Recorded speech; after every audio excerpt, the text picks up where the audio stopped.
जैसा कि आपको मैं बता दूं कि मैं हूं एक सीक्रेट एजेंट और मैं आया हूं जापान।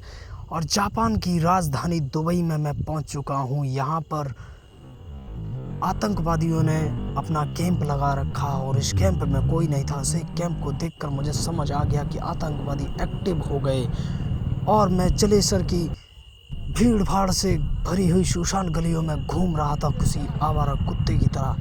फिर मैं आगे पहुंचा तो पता लगा कि यहाँ एक अंकल खाने का अवैध कारोबार चला रहे हैं। इसे देखकर मेरे अंदर का भुक्कड़ जाग गया, लेकिन मैंने उसे कंट्रोल किया क्योंकि मेरे जेब में थैला भी नहीं था।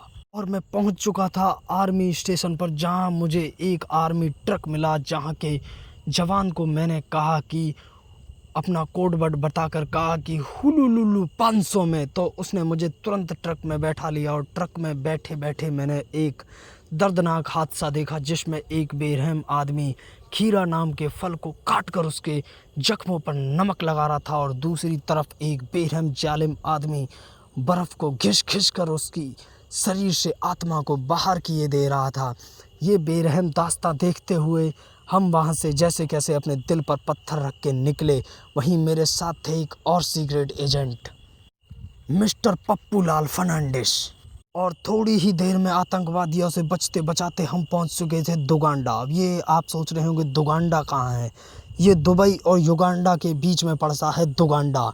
मैं वहां से पहुंच चुका था और मैंने वहां की संकरी गलियों में घुसते भीड़ भाड़ में से जैसे कैसे निकला, ऊपर नीचे लात मारते हुए। और मैंने आगे जाकर देखा कि कुछ लोग बैठकर आधा पाधा किसने पाधा जैसा इनलीगल गेम खेल रहे थे।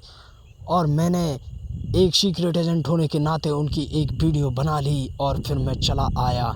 फिर मैं पहुंच चुका था चलते चलते अफ्रीका के सबसे बड़े रेगिस्तान, जिसका नाम है सहारा रेगिस्तान, और उसमें लहरा रही थी एक फसल।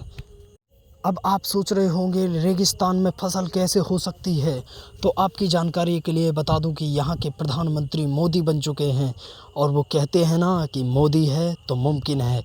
ऐसी ही और मेरे मिशन में शामिल होने के लिए मेरे चैनल को सब्सक्राइब करें और वीडियो को लाइक करें।